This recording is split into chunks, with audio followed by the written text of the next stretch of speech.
Perkenalkan, kami dari kelompok C kelas B. Di sini kami ingin memaparkan hasil pengerjaan kami mengenai materi current liabilities, provisions, and contingencies.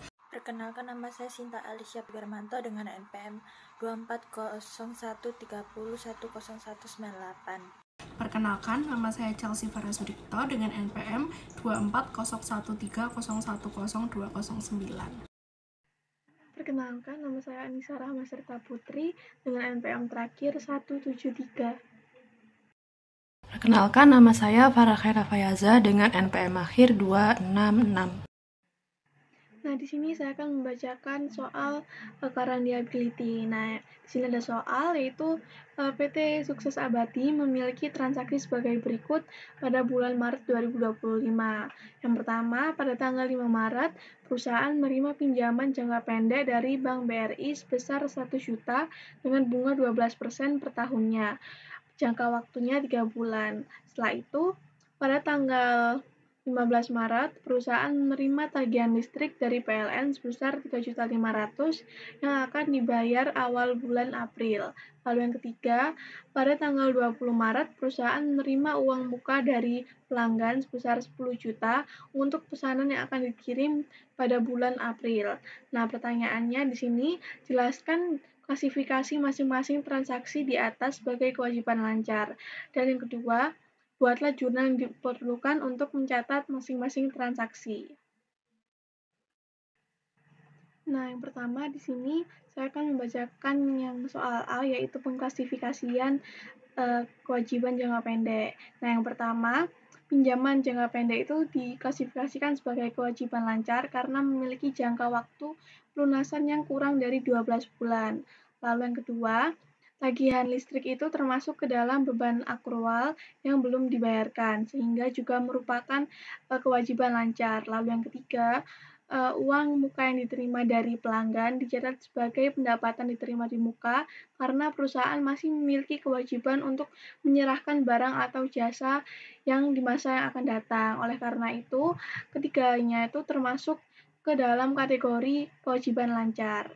Nah, lalu yang kedua, di sini saya akan membacakan jurnal transaksinya, yaitu yang pertama, di tanggal 5 bulan Maret, menerima pinjaman kas, yaitu jurnalnya kas pada utang bank dengan nominal 100 juta.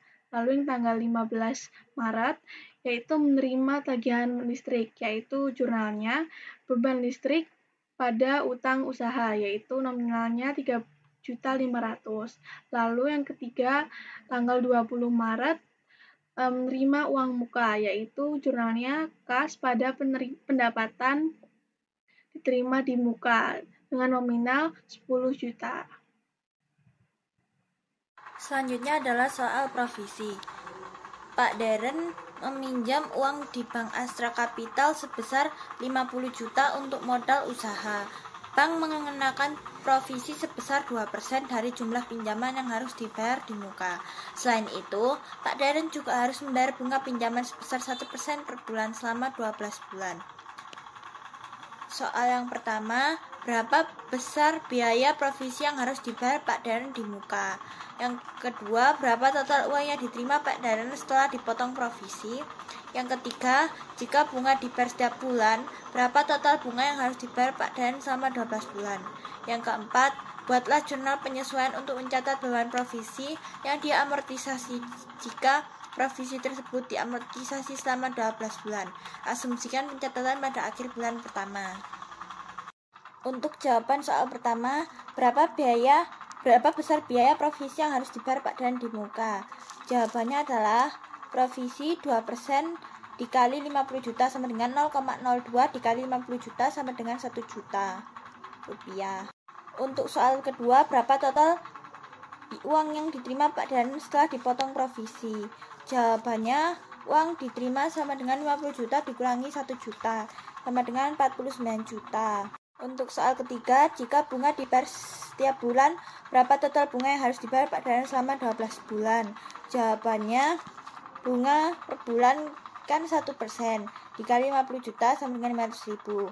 Total bunga selama 12 bulan adalah 12 kali 500.000, yaitu 6 juta rupiah. Untuk soal keempat, buatlah jurnal penyesuaian untuk mencatat beban provisi yang diamortisasi jika provisi tersebut diamortisasi selama 12 bulan.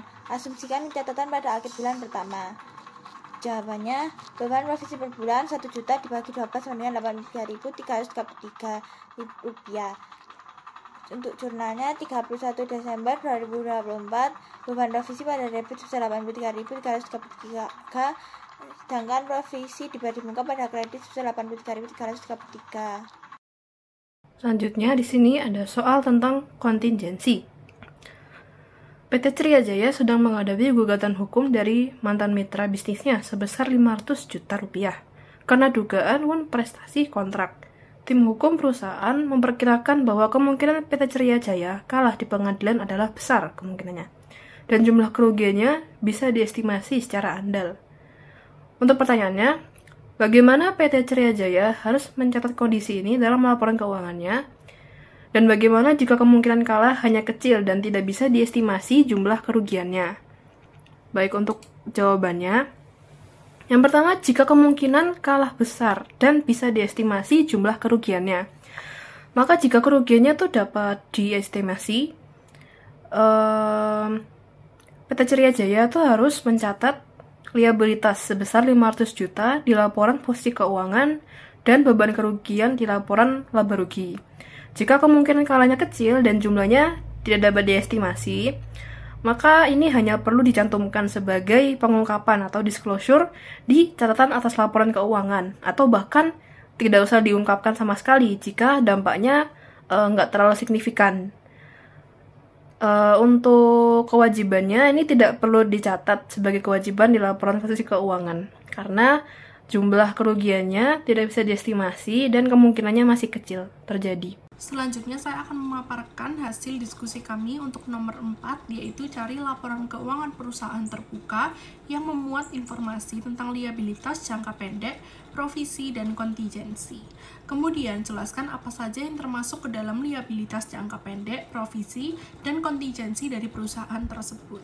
Di sini kami menggunakan laporan keuangan dari PT Unilever Indonesia terbuka untuk periode Desember tahun 2023. Yang pertama di sini ada kontingensi. Jadi kontingensi ini sendiri itu adalah kondisi atau situasi yang mungkin menyebabkan liabilitas di masa depan tergantung pada terjadinya suatu peristiwa tertentu yang belum pasti.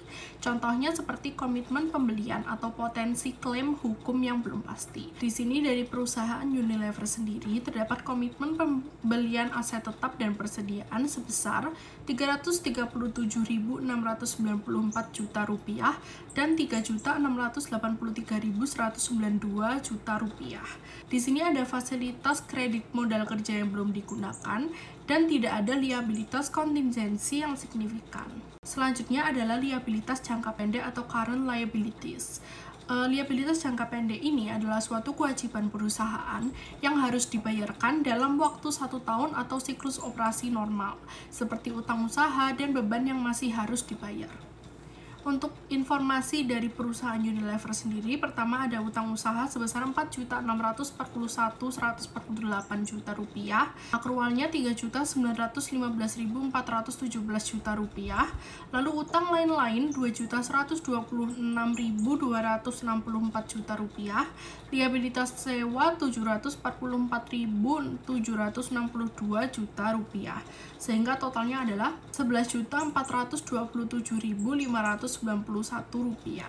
Lalu yang terakhir adalah provisi. Provisi ini sendiri adalah liabilitas yang jumlah atau waktunya itu belum pasti, tetapi diharapkan ada kewajiban di masa depan, seperti untuk klaim, imbalan kerja atau sewa. Untuk informasi dari perusahaan Unilever sendiri, yang pertama ada provisi dan akrual sebesar 137.749 juta rupiah, liabilitas imbalan kerja sebesar 278.450 juta rupiah, lalu sewa 29.530 juta rupiah, sehingga total liabilitas pajak tangguhan bersih sebesar 274.300 juta rupiah. Lalu total liabilitas pajak tangguhan bersih sebesar 274.300 juta rupiah.